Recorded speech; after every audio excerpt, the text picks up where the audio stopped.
RNE Audio. Solo tienes que escuchar. Espacio en Blanco. En Radio Nacional de España, con Miguel Blanco.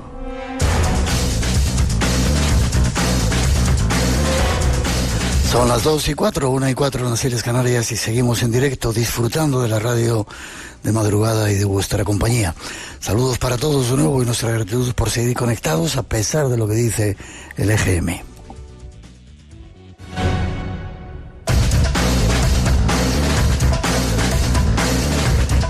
Gracias a todos los que nos estáis mandando mensajes desde esos diferentes sitios que el EGM dice que no se nos escucha, a todos los que estáis en la radio online en más de 100 países y a los que descargáis este podcast, este programa en podcast, haciendo que sea uno de los más escuchados.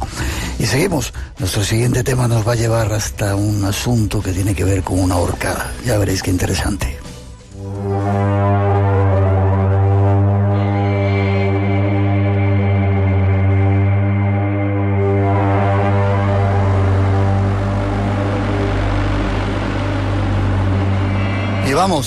Vamos con temas que tienen que ver con nuestro mundo, ese mundo del misterio.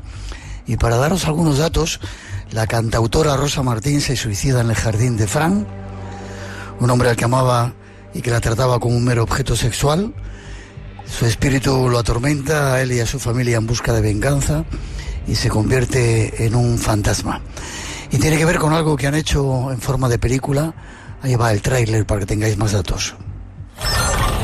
Mi abuela siempre decía que era un árbol mágico, que en tiempos todo esto era un bosque sagrado y que en sus árboles habitaban ninfas, espíritus y brujas. Qué interesante.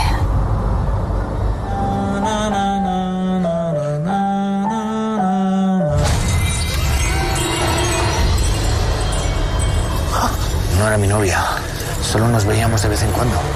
¿Sus hijas la conocían? ¿Y ese canario? No es un canario, es un ruiseñor. Sofía no se acuerda de nada de lo que pasó. Óscar, baja. ¿Había alguien más en la casa? A ti.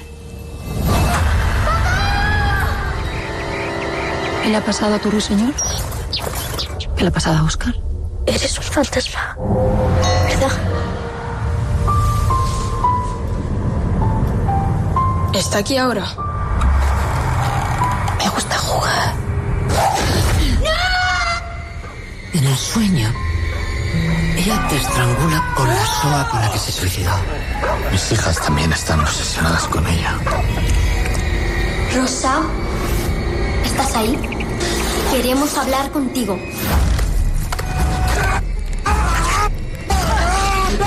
me vas a poder borrar! ¡Mírame!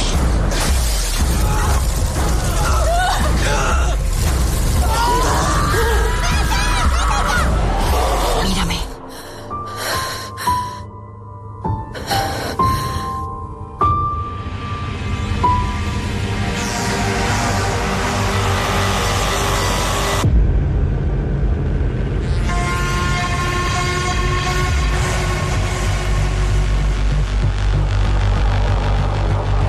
Ese es el tráiler de la película, la última película de Miguel Ángel Lamata, protagonizada por Amaya Salamanca y Eduardo Noriega. Y tenemos precisamente con nosotros a Eduardo Noriega y al director Miguel Ángel Lamata. Ya le saludamos. Buenas noches, Eduardo. Buenas noches, Miguel. ¿Cómo estás? Bien, contento de estar con vosotros. Miguel Ángel, buenas noches. Muy buenas noches. ¿Cómo te ha dado, Miguel Ángel, por meterte en el mundo de los misterios? Eres oyente del programa también, ¿no? Sí, soy oyente del programa y la verdad es que he estado siempre fascinado por este tipo de cuestiones. De pequeño descubrí a Edgar Allan Poe muy pronto y tuve una serie de regalos que me hicieron mis propios padres que me zambulleron en el misterio, en el terror, en las ciencias ocultas. Y la verdad es que la vida me ha llevado más por la comedia, pero es verdad que el terror es, tengo que confesarlo, mi género favorito, y la forma en la que nos invita el cine de terror y la literatura de terror a explorar nuestros miedos y a sumergirnos en nuestros rincones más oscuros, tengo que decirte, Miguel, que me fascina. Lo que he visto de la película, tremendo, un miedo que da eso, ¿eh? Bueno, es que el miedo, yo creo que, a ver, a nadie le gusta tener miedo. el miedo es a la vez algo que nos define a todos, que nos identifica y que nos hace humanos. El cine de terror, cuando nos provoca miedo, es divertido. Es divertido y a la vez creo que nos hace de alguna forma mejores, porque también creo que nos prepara para los miedos de la vida real, que no tienen maldita gracia, pero a los que nos vemos obligados a enfrentarnos, nos guste o no, a cada segundo de nuestra vida. Yo creo que el miedo le gusta a mucha gente, ¿eh? Muchos de nuestros oyentes nos gusta, yo me incluyo, pasar miedo y sobre todo con esas películas. Déjame que hable un segundito con Eduardo. Vaya papelón, Eduardo, que te has hecho, ¿eh? Sí, la verdad es que yo estoy muy contento con la película. Creo que es un gran disfrute para el espectador. Se pasa miedo, como comentabais, pero el miedo en un lugar seguro, es decir, ir a pasar miedo a un cine es muy divertido. Y la película lo logra, sí.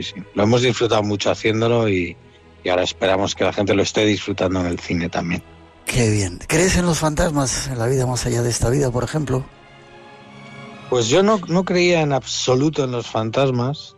Y allá por el 2001 que hice una película con Guillermo del Toro sobre un niño fantasma que se aparecía en un orfanato, Guillermo del Toro cada día hablaba conmigo y yo al principio siempre que estaba convencido de que estábamos hablando de una historia de ficción, hasta que me contó, no es que creyera en fantasmas, es que él había visto un fantasma, ¿no? Y me quedé un poco así, no sabía si lo hacía para sugestionarme o para motivarme y al final...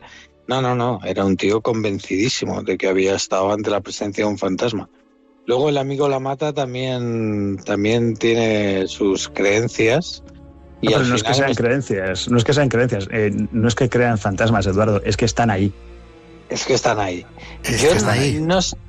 No sé si creo en fantasmas, pero sí que creo en presencias, sí que creo que hay gente con la capacidad de percibir. E incluso, como en esta película, hay gente capaz de meterse en tus sueños y cambiar tu propia realidad a través de los sueños, ¿no? Y en eso sí que creo. Eduardo, algún día aquí por Cantabria, si estamos y coincidimos, te llevo a ver a gente de este tipo para que veas, ¿vale? Buenísimo.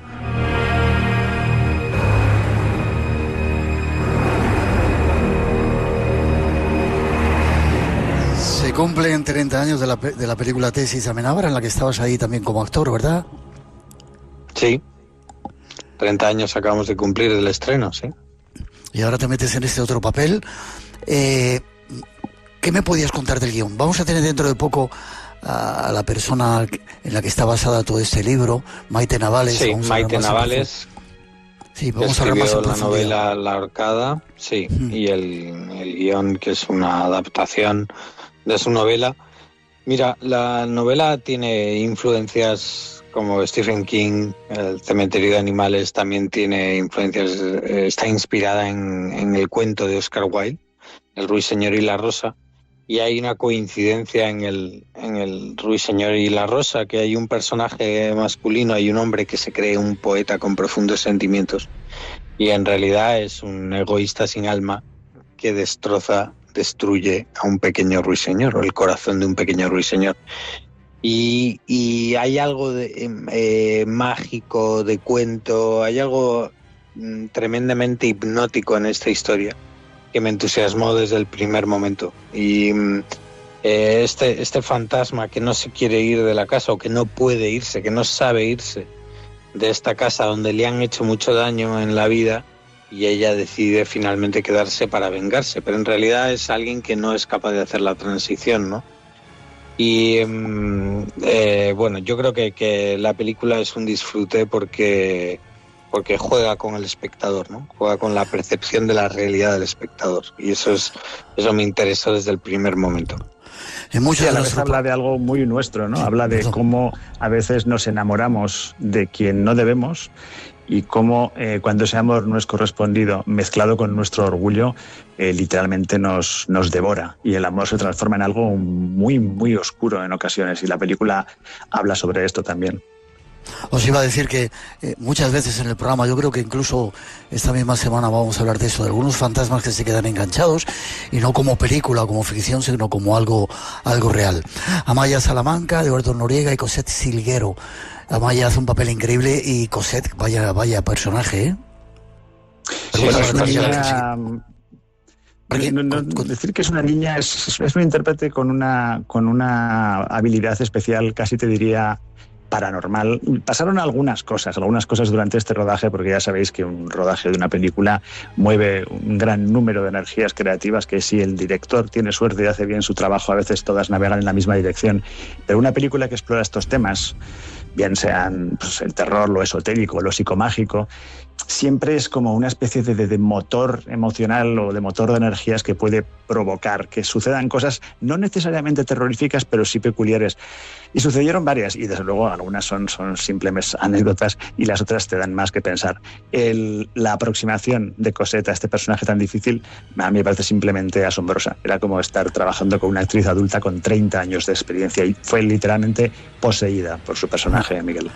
Ahora nos vas a contar alguna de esas historias, pero mezclas, sí. Ouija, ¿has tenido relación con todo este mundo, Miguel Ángel? Pues decías que tu papá te regaló, pero has hecho ouijas y has visto fantasmas. No, bueno, los regalos de mis padres sean considerablemente menos peligrosos. Yo jamás le recomendaría a nadie, y ahí me voy a quedar, que ni por hacer la gracia, ni por experimentar, ni nada parecido, se pusiese a jugar con una ouija o a practicar el espiritismo de ninguna forma. Quiero decir, es una llave que abre una puerta que, en mi opinión, está mucho mejor cerrada. Pero, vuelvo a lo de antes, la ficción, cuando se tratan estos temas, los poltergeists, los fantasmas, el espiritismo en todas sus facetas, los viajes astrales, es enormemente divertido. En la vida real yo recomiendo no acercarse demasiado a nada parecido a una ouija. Sí, señor, lo decimos también desde el programa, que es muy peligroso. ¿Qué ha ocurrido en la película que hayas visto que tenía que ver con algo, no sé si sobrenatural? Bueno, no voy a decir los nombres, porque por respeto a ellos, pero varios de los miembros del equipo empezaron a experimentar situaciones curiosas relacionadas con lo onírico. Los sueños de algunos se mezclaron con los sueños de los otros, que esto es algo que pasa en la película, que ocurre en el guión, que sucede en la novela de Maite. Y al día siguiente, después de una noche, se encontraban y decían, bueno, te he visto en mis sueños. Y dice, sí, yo sé que he estado ahí, ha pasado esto, lo otro, lo demás allá. Y claro, escuchábamos esto y yo me quedaba francamente epatado. Yo llevaba demasiado cansado al final del día como para poder tener el privilegio de meterme en los sueños ajenos. Pero esto es algo que sucedió. Igual que, por ejemplo, la búsqueda de la casa. Pues todos sabemos la famosa frase esa de Stephen King que dice que las casas están vivas, ¿no?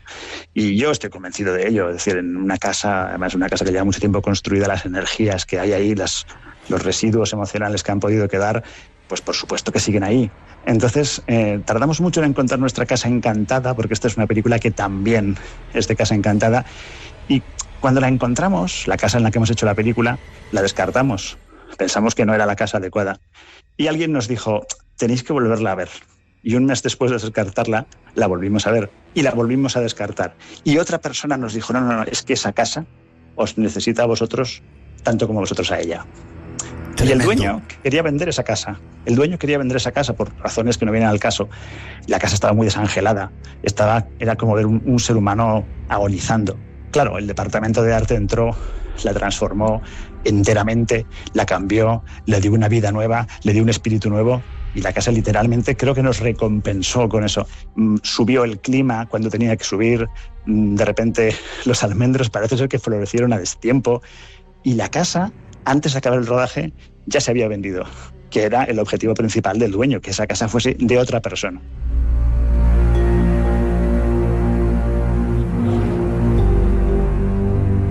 ¿Se puede decir, Miguel Ángel, dónde estaba la casa? Sí, estaba en la provincia de Teruel, sí. Vimos bastantes casas, Miguel. Vimos bastantes casas por toda la provincia de Teruel porque queríamos rodar ahí. Y es curioso porque estuvimos a punto de cerrar otra, que creo que habría sido una idea trampa haber rodado en aquella casa, porque esta aparentemente tenía menos misterio. Pero luego, para mí, me resulta inconcebible imaginar esta historia fuera de ese edificio. Qué bonito que veas eso de que las casas también tienen alma y que os dio vida, ¿verdad? Qué bonito. Bueno, y luego teníamos que encontrar un lugar que pareciese un interior de África. Y las instituciones de Teruel nos guiaron hacia algo que tú seguramente conoces, que es el orfanato de Comandante Aguado, que lleva décadas abandonado en el corazón de la ciudad de Teruel. O sea, según entras ahí, la energía que te encuentras ahí te transporta, no sé muy bien a dónde, pero bueno, solamente decirte que en ese sitio, que lleva, como te digo, un montón de décadas abandonado, tenían su propio taller para fabricar ataúdes, dado el alto índice de mortalidad infantil que había en los años, no sé si eran los 40 o los 50, y muchos de esos ataúdes siguen ahí. Dentro de poco vamos a estar en Teruel, 15, 16 y 17 de mayo. Estás invitado, estáis invitados, ¿eh? Se va a montar una buena allí. Algún amigo común nos ha invitado, sí. Sí. Eduardo, ¿cómo invitarías a la gente a ver la película? Para que pasen un poco de miedo y disfruten en el cine, que es para lo que se hace, aparte de cultura, entre otras muchas cosas. Bueno, yo creo que es una película altamente disfrutable, ¿no? ¿Te gusta el género de terror o no? Creo que es una película que tiene un suspense, que tiene... hay algo que exige al espectador para saber si realmente está perdiendo la cordura o no, si lo que está sucediendo es un sueño o es una realidad. Es un tipo de terror, thriller psicológico que es muy interesante, además de tocar temas que a mucha gente le apasiona, ¿no? Tenemos una persona que no logra hacer la transición hacia el otro mundo. Tenemos un árbol que es una puerta hacia ese mundo, una puerta mágica, y tenemos una niña que tiene la capacidad de percibir y que curiosamente es ella la única capaz de poder ver a la ahorcada, nuestra ahorcada, que es la protagonista interpretada por Amaya Salamanca. Todos los ingredientes perfectos. Y casi para despedirme... Bueno, del accidente que tuvo Eduardo Noriega y que me vaticinó un medium, si quieres, Miguel, hablamos otro día. No os podéis ir. Yo iba a preguntar a Eduardo, ¿quién te lo vaticinó un medium? Bueno, cuando... Te lo vaticinó a este cabrón y él no me lo dijo a mí, sí. Bueno, a ver, cierto. Sí, sinceramente no me apeteció inquietarte, pero cuando tuve el guión de Maite acabado, lo di a leer a gente, pues bueno, pues que tiene una percepción, que yo creo, que sé, que tiene una percepción especial, porque cuando te aproximas a este tipo de historias que mueven todo lo que mueve la de la ahorcada, yo quiero saber que estoy en terreno seguro, y si tengo que tomar alguna precaución, saberlo. Y me dijeron, bueno, tened un poco de cuidado porque es fácil que pase alguna cosa en la preparación de la película. Y yo quise desoírlo porque sinceramente no estaba para preocuparme. Preparar una película ya es un lío bastante gordo. Pero es que no sé si fueron 2 semanas antes del rodaje, estaba esperando yo a Eduardo en un sitio, en un local, para hablar de su personaje. Empieza a retrasarse este hombre, que no se retrasa absolutamente nunca. Y bueno, ya me habían dicho que mis protagonistas podían tener algún problema en la preparación, y este hombre pues tuvo un accidente que salió en prensa. Y bueno, cuéntalo tú, que fuiste el que te metiste el estacazo con la moto. Sí, no, fue un susto tremendo, que yo pensé que no podía hacer la película, obviamente, porque pensé que me mataba directamente. Pero la mata mantuvo la calma y me dijo, no, tranquilo, no retrasamos la película, va a ir todo bien. Pero el cabrón no me dijo que ya le habían advertido que esto podía suceder. Eso nunca me lo dijo hasta hace 3 días que me lo ha dicho por primera vez. Pues efectivamente así fue. Pero me pareció que era lo que había que hacer, no alertar aquí, no, en fin. Igual tenía que haberte lo dicho, no lo sé.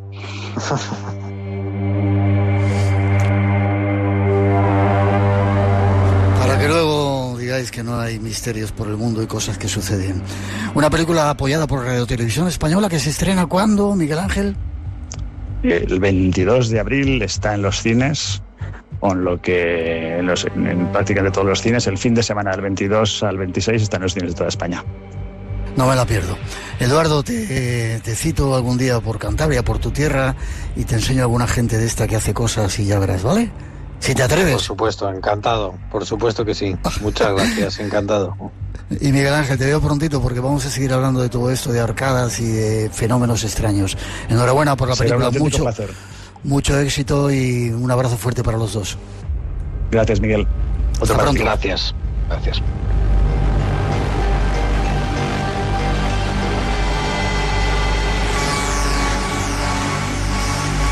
Yo estaba en esta casa, pero era muy diferente. Las camas, los juguetes, la decoración era mucho más antigua. La luz del faro entraba por las ventanas. ¿Y estás segura que no vio a Simón? Estaba muy oscuro, lo siento. Yo no pude reconocer a nadie. Pero ahí estaban los niños. O sea que usted vio a los niños. Eso es así. Así es. Nos está diciendo que en esta casa hay fantasmas. ¿Qué es un fantasma, Carlos? En esta casa hay algo. Y lo vimos todos hoy. Cuando algo muy terrible ocurre en un lugar, a veces queda una huella, una herida, que sirve de nudo entre dos líneas del tiempo. Es como... Entre los límites de lo posible y lo imposible, crece el misterio. Aventúrate con nosotros a cruzar la frontera. Espacio en Blanco, con Miguel Blanco, en Radio Nacional de España.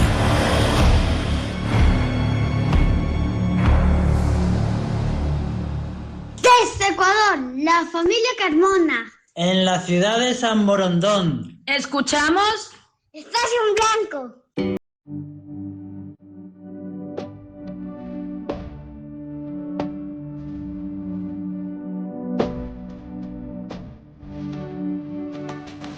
Y nos vamos con noticias de este mundo nuestro del misterio, algo que se está organizando en Cantabria, el segundo Congreso Vida y Conciencia, y vamos a hablar con una de las responsables, Isabel Ucha. Buenas noches, Isabel. Hola, buenas noches, Miguel. En la que os habéis metido, ¿no? El segundo Congreso Vida y Conciencia. Sí, así es, la segunda edición de Vida y Conciencia, que lo vamos a hacer el próximo 25 de abril, sábado, en Santander, en el Palacio de Congresos y Exposiciones. Lo organizáis una asociación, ¿no? ¿Quiénes sois? Cuéntanos un poco. Bueno, pues nosotros somos una asociación de terapias complementarias y espirituales de Cantabria. Llevamos ya casi 16 años haciendo eventos. El que más tiempo llevamos realizando es el encuentro de terapias alternativas y espirituales de Cantabria, que se hace en Solares en el mes de noviembre habitualmente. Y bueno, pues hemos hecho también en Asturias, hemos hecho también en Cangas de Onís, recuerdo, lo que era más dirigido a temas de ciencias de ocultismo y espiritualidad.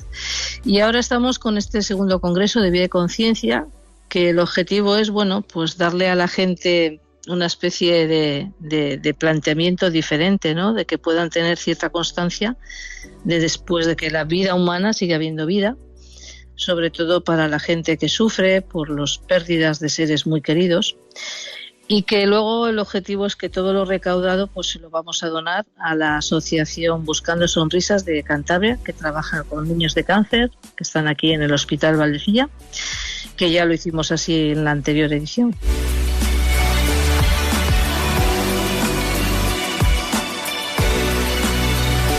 Qué bonita labor, que sirva un congreso solidario y además para llevar también de alguna manera esperanza. Y las personas, has dicho día 25 de abril, ¿verdad? Sí, el sábado 25 de abril en el Palacio de Congresos y Exposiciones de Santander, vale, al lado de los campos. Y sí, con algunas de las personas de nuestra familia, José Ignacio Carmona, que nos va a contar las psicofonías como nunca te las han contado. Alguien también de la familia, un ser sorprendente, Daniel Cantó, que va a hablar del viaje del alma, sanar lo que el tiempo no borra. ¿Y quién más?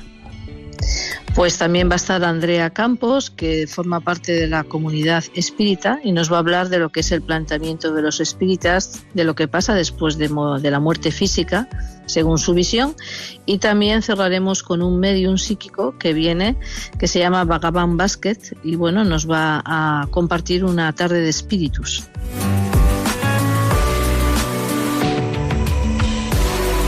En Cantabria se están moviendo muchas cosas que tienen que ver con la conciencia. Este es un ejemplo. Forma de contacto para la gente que, no sé si tenéis todavía muchas plazas para que la gente pueda ir a veros. Todavía queda alguna plaza, Miguel, y yo animo a la gente que a través de, si quieren asegurarse su plaza, a través de la página vidayconciencia.org puedan comprar su plaza, que piensen que es una ayuda a la asociación de Buscando Sonrisas. Y también me gustaría, sobre todo, pues a dar las gracias en la colaboración pues a Cantabria Infinita, al Hotel Los Guardeses, a Campo Loco, a Nodun y a Karana Yoga, que son entidades que nos están ayudando a poder llevar adelante todo este evento. No os perdáis la posibilidad de ver a esta gente tan bonita aquí en Cantabria. Vuelvo a repetir, forma de contacto y el día, 25 de abril. 25 de abril, sábado, en el Palacio de Congresos y Exposiciones. La manera de comprar la entrada online es vidayconciencia.org, o si no, los que no puedan llegar a través de internet se pueden presentar allí en la puerta el mismo sábado 25 a las 10 de la mañana. Muchas gracias, Isabel, qué bonito lo que hacéis. Te mando un abrazo inmenso y espero verte muy prontito. Muchas gracias, Miguel, a ti y a toda tu audiencia. Hasta muy prontito.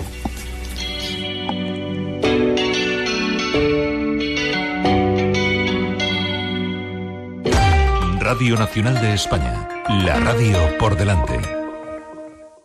Mi abuelo siempre le dedica mucho tiempo a las pastillas porque no me ve muy bien. Si ya me cuesta a mí leer un prospecto, imagínate una persona que le... ¿Y si nuestros abuelos pudieran preguntarle a sus pastillas para qué sirven? Pues se puede, y conocemos la aplicación que habla con los medicamentos. La idea es darle un poco más de autonomía a estas personas mayores sin perder la monitorización de un profesional. Cruce de cables, David Sierra. Además, volvemos a la luna y te contamos algunos secretos de tu móvil que seguro no conocías. Cruce de cables. Tecnología en estado puro. Los domingos a las 3 de la madrugada, las 2 en Canarias. Y cuando quieras en RNE Audio.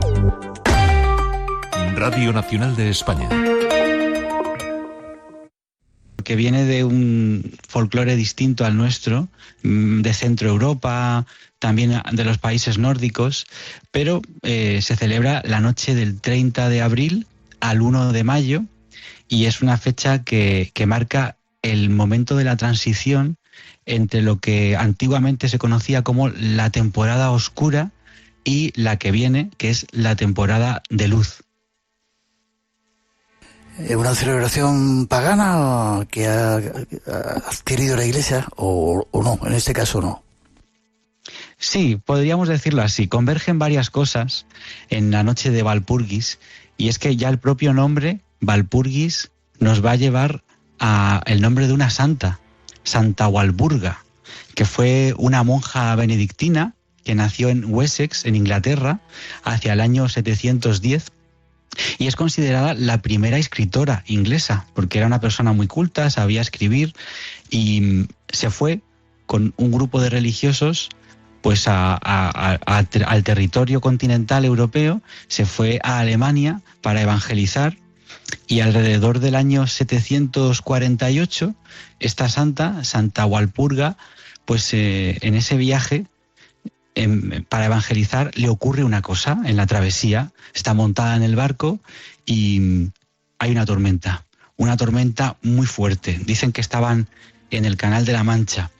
Y en esa tormenta que se desata, los marineros tienen mucho miedo y la monja, Santa Walburga, dice: no os preocupéis, que con mi protección y con mis oraciones llegaremos a tierra firme y todo irá bien.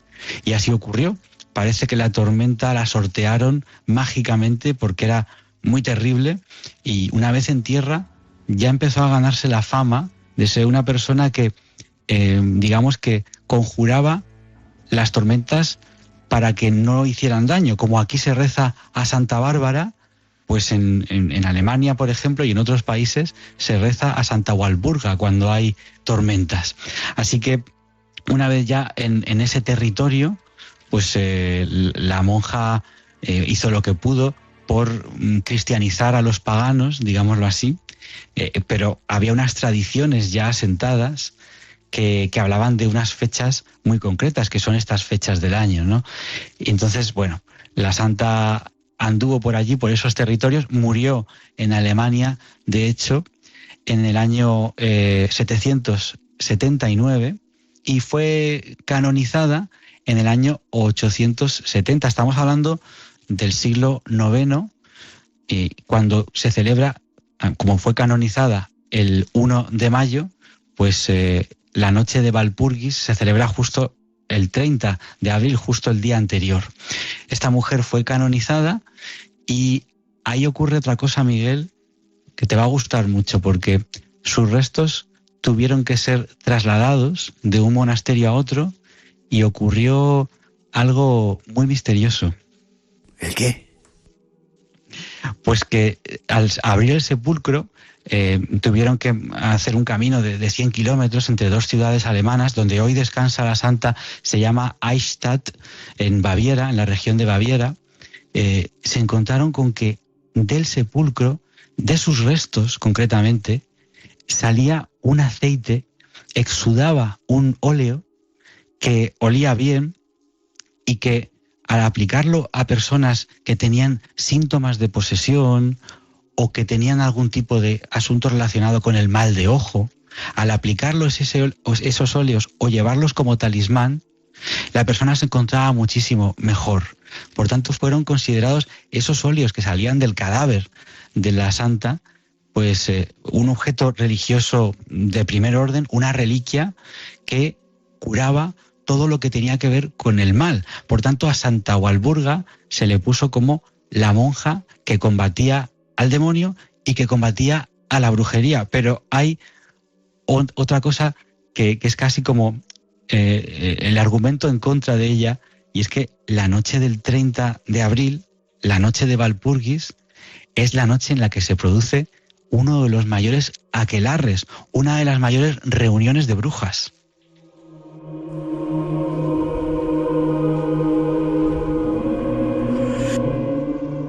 ¿Y qué hacían estas brujas? ¿Volaban en escobas? Bueno, eso cuenta también la leyenda negra de alguna manera. Ya sabes, Miguel, y aquí se ha hablado mucho del tema, que la brujería tuvo, pues, digamos, los cronistas que hablaban de ella, pues hablaban como reuniones, sobre todo de mujeres, pero no siempre y no solo, pero sobre todo de mujeres. En este caso estamos hablando de un lugar muy concreto donde se celebraba este aquelarre. Era un monte muy alto que se llamaba el Monte Brocken, que se llama, y que la gente va allí de excursión, es un sitio donde se hacen rutas de senderismo y demás, en Alemania. Y en ese Monte Brocken nos dice también, no solamente las crónicas locales y demás, sino que nos dicen algunos escritores, como Goethe, en su novela Fausto, que se reunían decenas o centenares de brujas que acudían efectivamente en su escoba, como nos podemos imaginar el tópico de la brujería, y se reunían con el diablo esa noche y no otra, la del 30 de abril, porque era el cumpleaños del demonio y se celebraba o se revivía el pacto que tenían con él aquella noche. Por tanto, en la zona las posadas se llenaban de cazadores de brujas. Los aldeanos cerraban sus casas y colocaban una serie de talismanes, crucifijos. Por ejemplo, una tradición de la noche de Walpurgis es colocar una escoba en la puerta de la casa, porque decían que si la bruja llegaba a la puerta de esa casa, antes de poder entrar tendría que contar uno tras otro todas las cerdas de la escoba, ¿no? Y eso la entretendría durante mucho tiempo, hasta que tú pudieras, por ejemplo, escapar. Era una noche mágica, como digo, relacionada con este aquelarre, con esas puertas que se abren también en la noche de Samhain o Halloween, en esas puertas del mundo mágico en el que habitan los duendes, las hadas, los espíritus, ese velo que se rasga y que tanto se ha hablado que ocurre la noche del 31 de octubre, pues también, y eso es lo que queremos contar, también ocurre el 30 de abril.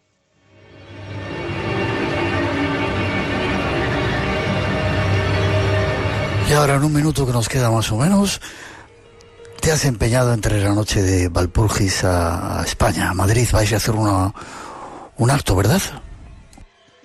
Pues sí, tenemos un acto muy bonito que va a ocurrir en un teatro, o por supuesto justo la noche de Walpurgis, justo el 30 de abril por la noche, y además va a pivotar entre el 30 y el 1 de mayo, celebrando también esa fiesta de la llegada de la luz, de la temporada de luz, que los celtas llamaban Beltane o Beltane.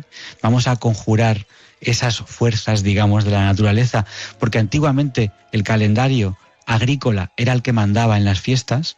Muchos recordarán las fiestas de mayo, las reinas de mayo, las mayas o las majas que se celebran en muchos pueblos de España, que no es algo que nos es tan ajeno, aunque en otros lugares se llame Noche de Walpurgis. Y lo que queremos en esa noche es recordar las tradiciones que había en este momento del año, que tenían que ver con las cosechas, que tenían que ver con el fuego. Era muy importante el fuego, la hoguera como elemento que servía para espantar todo mal y para bendecir al ganado, por ejemplo. Y vamos a hacer una noche en la que todo puede ocurrir, en el sentido de que nosotros abriremos esa puerta con responsabilidad, claro. Nosotros haremos alguna demostración de algunos rituales que hay relacionados con la noche de Walpurgis. También intentaremos contactar con el más allá, pero como digo siempre, con cuidado y con responsabilidad. Y aquellas personas que vengan no se van a meter en un espectáculo de miedo. No queremos dar miedo ni generar el miedo, sino simplemente aprender un poco, curiosear, y además pueden participar en algunas de las actividades que tenemos propuestas, digamos. Y celebrar esa noche, por ejemplo. Celebrar esa noche de Walpurgis, ¿no? Contigo. Dime forma de contacto, porque nos vamos enseguidita. Forma de contacto a la gente que quiera saber más.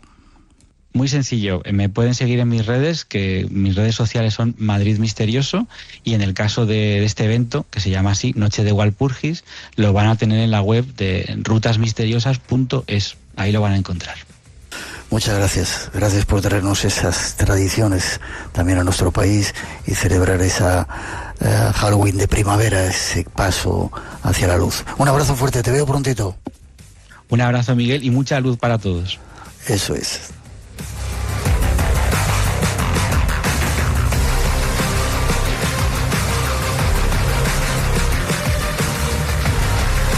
Dos y 42, 1 y 42 en las Islas Canarias. Hay más cosas que queremos contaros todavía. Llega otro compañero cargado de misterios.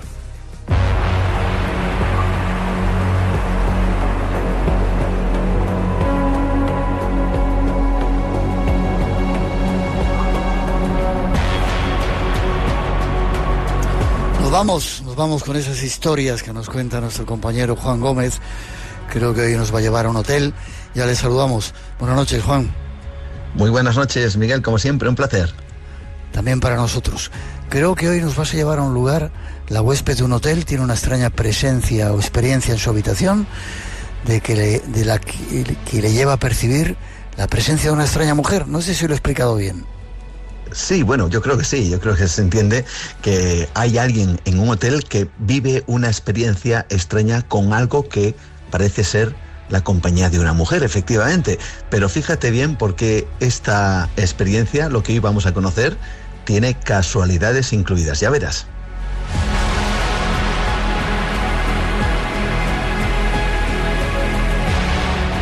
La dama del hotel, ahí vamos a conocerla. Cuéntanos, ¿es cierto que esta historia te llega por casualidad? Las casualidades no existen, ya sabes. Ya sabes que no existen, existe la causalidad. Bueno, pues te cuento, porque esto es casi un añadido al misterio de esta historia. Fíjate, todo comienza con alguien que además conoces muy bien, Miguel, como es el ex corresponsal de guerra Juan José Revenga. Bueno, pues él queda en un hotel y yo quedo al día siguiente en ese hotel. Bueno, vamos a desayunar juntos, ¿no? Bueno, pues quedamos y le pregunto, pues lo típico, ¿qué tal por la noche? A lo que me responde que muy bien, a excepción de una cosa. Durante la noche ha estado escuchando música clásica, pero no sabe identificar de dónde proviene. Bueno, pues una camarera que está junto a nosotros escucha esto, pina las orejas, como se suele decir, y nos dice que hubo una huésped hace años que le contó la historia, o una historia que coincide con lo que ha contado Juan José Revenga. Pero qué casualidad, Miguel, porque esa camarera nos dice que esa huésped está ese día alojada en el hotel, ese mismo día. Bueno, pues va a buscarla para que nos comente todo lo que ha sucedido. Y la historia es tremenda. Increíble. Y de repente yo escucho cantar, escucho música. Y yo supuestamente me levanto, supuestamente porque yo estoy en mi cama. Y yo la veo ahí, con su pelo rizado, su camisa blanca, su fajín rojo. y su falda creo que era marrón o negra, no sé, en la habitación, pero luego yo salgo con ella. Decía que qué increíble que sea la casualidad de que esta misma persona que vivió la experiencia estaba ahí y ya nos empieza a contar el asunto. Así es, efectivamente. Fíjate, ¿no? Es una rocambolesca casualidad o causalidad. Años después de vivir esta experiencia, está ese mismo día y además se atreve a contarlo. Lo hemos escuchado, ¿no? Escucha esa misma música, quizá la música que escuchó Juan José Revenga, quién sabe, y se le aparece esa figura que acaba de comentar, una figura, una mujer en la habitación, y esto es muy curioso, la acompaña, salen juntas de la habitación. Una mujer que parece que hacía algo más, y nos la describe de la siguiente manera. Había aquí con un pelo moreno, camisa blanca, aquí en rojo y falda marrón o negra, no lo sé. Tengo, o sea, cuando yo bajo por aquí, ya que ya estoy totalmente despierta, tengo pues como que yo he visto que esto, o sea, que estaba, que no puedo decir que no, que yo la he escuchado. No pudo ser un sueño de esas cosas que ocurren a veces cuando uno está tranquilito o medio dormido. Claro, pudiera ser, efectivamente, y es una de las posibilidades, pero también tenemos que recordar, Miguel, que, tú lo sabes, hay personas que durante la noche tienen la percepción que han tenido una experiencia extracorpórea, que han salido de su cuerpo, y de alguna manera puede que esto también pudiera justificar algún tipo de experiencias como esta. Vamos a escuchar lo que nos cuenta en este sentido. Oye, Alberto, ¿la noche no escuchaste nada? Nada de qué digo. Es que aquí ha habido alguien y yo he salido con ella. Es que yo he salido con ella. Pero yo no me he levantado de la cama en ningún momento. Creo que no me he levantado de la cama en ningún momento. Pero es verdad que yo estuve viendo esto, ¿sabes? O sea, es verdad que no me pueden decir que no.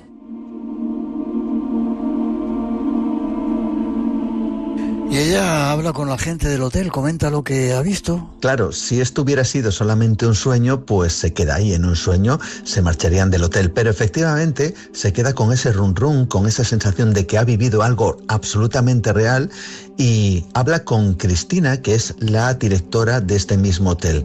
Bueno, pues le cuenta esta historia y es entonces cuando Cristina le da una información de lo más sorprendente. Joder, tío, y esta noche he escuchado a esta señora y les describo perfectamente como la señora. Entonces, Cristina me mira y me dice, Marina de Guevara.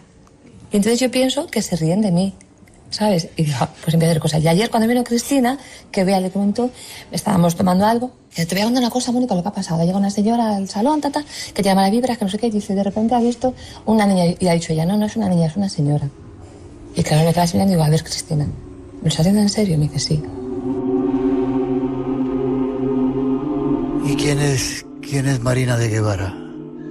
Pues fíjate, porque indagando en esta historia descubrimos que Marina de Guevara era una monja de la Orden de San Bernardo en el monasterio de Belén en Valladolid, y ella en el 15 de mayo de 1558 fue acusada precisamente por otra monja de esa misma congregación de mantener ideas luteranas. Bueno, pues María es llevada a una cárcel de la Inquisición en Valladolid, y fíjate, lejos de retractarse, asegura que efectivamente tiene ese convencimiento luterano y que no va a renunciar a él. Y esto hace que en el año 1559 Marina de Guevara fuera condenada y quemada en la hoguera. Bueno, pues dicen en ese hotel, la propia directora, la gerente de ese hotel, que es precisamente el espíritu de Marina de Guevara la que está pululando de vez en cuando, porque además dicen que cantaba muy bien, lo cual se añade a lo que había escuchado Juan José Revenga, a lo que había escuchado esta mujer y además a lo que otros huéspedes también habían vivido. Algo absolutamente alucinante, Miguel.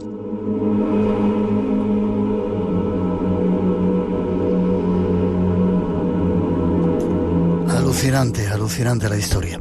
Y al margen del hotel, ¿Elena ha tenido alguna otra extraña experiencia? Sí, ella ha tenido una experiencia, ella recuerda que, por ejemplo, antes de fallecer su padre, tuvo la sensación de haberle visto, de haber tenido, pues un encuentro incluso con su figura, justo momentos previos a su muerte, ¿no? Ya sabemos que esto también hay casos similares en donde hay quien percibe que una persona cercana va a fallecer y esa persona aparentemente se manifiesta antes de esa muerte como si fuera una especie de despedida, pero por desgracia también Elena ha tenido en su familia el fallecimiento de un hermano, y en donde ella quiere ver que su hermano de alguna forma pues le da un mensaje. Vamos a escucharla. Mi hermano murió hace 10 años, ¿vale? Por un ataque al corazón, tal. Bueno. En mi casa, las cortinas de casa, yo tengo una trabilla puesta para que no se vea el tambor. O sea, tú entras, ¿vale? Entonces, para que no sea el tambor, hay una trabilla. Y la quita. Y siempre está esa trabilla pues quitada. Bueno, pues yo la miro y a veces está puesta. Y soy totalmente consciente que para hacer esa trabilla tienes que coger una silla, subirte y ponerla. Y a veces, por la mañana, yo voy súper temprano de casa, lo veo, porque lo veo, y se quita. Y cuando voy, está.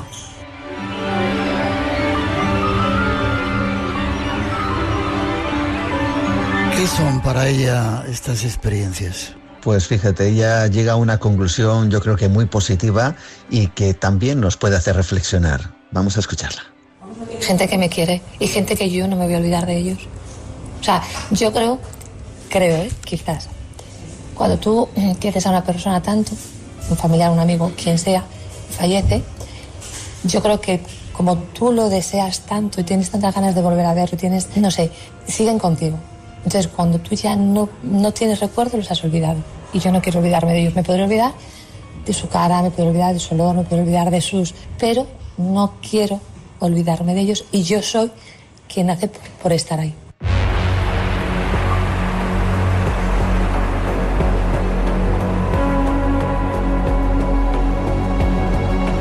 El amor nos une eternamente con las personas que hemos amado. Otra extraña historia, la dama del hotel que nos contó hoy nuestro compañero Juan Gómez. Como siempre, un placer. ¿Forma de contacto para que te sigan llegando historias como estas? Pues rápidamente, a través de mi perfil en Facebook, Juan Gómez Ruiz, pueden enviar un mensaje directo o a través del email dedicado al programa juangomez_en_blanco@gmail.com. Seguiremos disfrutando del misterio y del terror en blanco también en Radio Nacional. Fuerte abrazo, Juan, hasta muy pronto. Igualmente, nos encontramos pronto, Miguel. Abrazos.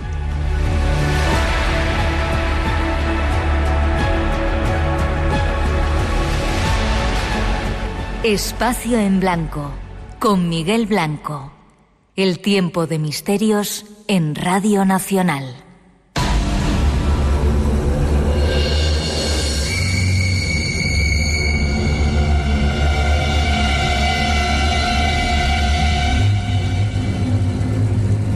Hay un lugar que se está convirtiendo en un sitio de culto. Lo llaman medium y esotérica. Y estos señores están dedicando a preparar un supercongreso en Madrid. Nos ponemos al habla con Hugo Boscovich. Aquí ya saludamos. Buenas noches, Hugo. ¿Qué tal, Miguel? Buenas noches. Vosotros no estáis contentos con una cosa solo, sino que os tenéis que meter en múltiples cosas, ¿verdad? Al final, nuestro público, tanto en Medium Club primero como en Esotérica Speakeasy después, pues nos está demandando o le está encantando la cantidad de actividades que estamos generando en torno al mundo del misterio. Y yo también a nivel personal digo, bueno, estoy acudiendo y yo creo que hay muchos congresos de misterio, pero creo que se está perdiendo esa parte un poquito sobrenatural, ¿no? Al final, bueno, la historia puede ser misterio, hay muchos temas que se relacionan. Es verdad que queremos volver un poco a esa parte antigua y misteriosa que nos atrapaba, ¿no? Así que yo creo que tanto en la temática como en el nivel de los ponentes hemos intentado pues hacer algo a la altura de lo que nos demandan nuestros clientes. Se te ha cortado un poco la conversación. Sobrenatural, Congreso de Misterios y Fenómenos Inexplicables, ¿no? ¿Así llamáis a este congreso? Sí, lo que te decía, ¿no, Miguel? Que queríamos recuperar ese misterio o esa parte sobrenatural. Ajá. Que creo que a lo mejor los congresos a día de hoy pues están más ligados a la historia o hacia un misterio, yo diría, moderno, ¿no? Por así decirlo. Vosotros sois gente extraña, liante, misteriosa, ¿verdad? No, nos encanta el misterio. Digo lo de liante en el buen sentido, ¿eh? Sí, sí.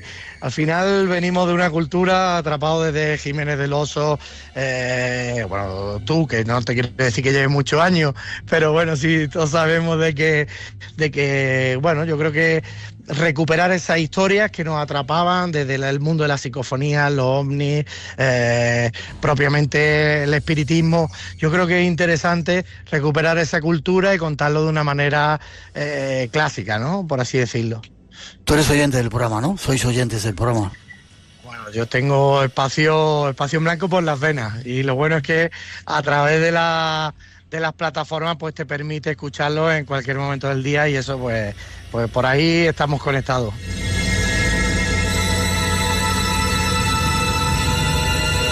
Y esa va a ser la conexión con lo sobrenatural, días 2 y 3 de mayo.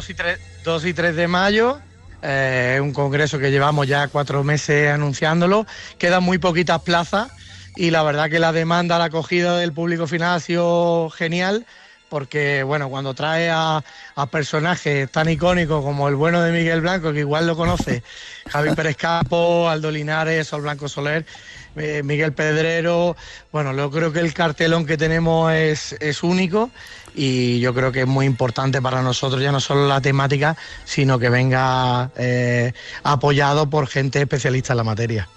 Vale, sábado 2 de mayo y 3 de mayo, domingo, ¿en qué lugar? Sí, es justo aquí en que nosotros tenemos los 2 locales que están en calle Pez, y es en el Teatro Victoria, que está en la misma calle Pez, aquí en Malasaña. Vale, y tengo aquí, aparte estará José Vijarro, Sánchez Oro, Miguel Pedrero, Sierra Nogueroles, Sol Blanco Soler, eso solamente el domingo, Jesús Callejo, Javier Pérez Campos, Javier Arriz, que no le has nombrado, Luis Débora, Pedro Amorós, Carlos García Fernández, Luis Uriarte, y tendré el honor, porque me has liado, de estar ahí también dando una charla sobre fenómenos sobrenaturales. Forma de contacto con vosotros, ¿cómo se pueden conseguir estas entradas? Bueno, nosotros a través de Instagram, en la plataforma o en el perfil de Medium Club, ahí te viene un enlace para la compra, y si no, a través de mis redes sociales o mi teléfono, que es 627-617-591, pues también si hay alguna duda. Como te dije, Miguel, quedan muy poquitas plazas, pero bueno, todavía se puede enganchar alguno, y para nosotros es un lujo poder contar con apasionados del misterio. Sobrenatural, Congreso de Misterios y Fenómenos Inexplicables. Enhorabuena por el trabajo, Hugo, nos vemos prontito y seguro que va a ser todo un éxito. Y gracias por volver a ese misterio sobrenatural lleno de cosas antiguas todavía. Gracias. Gracias, Miguel, a ti y a tu oyente, y gracias por dejarte liar. Un abrazo fuerte, nos vemos. Un abrazo, adiós. Hasta pronto.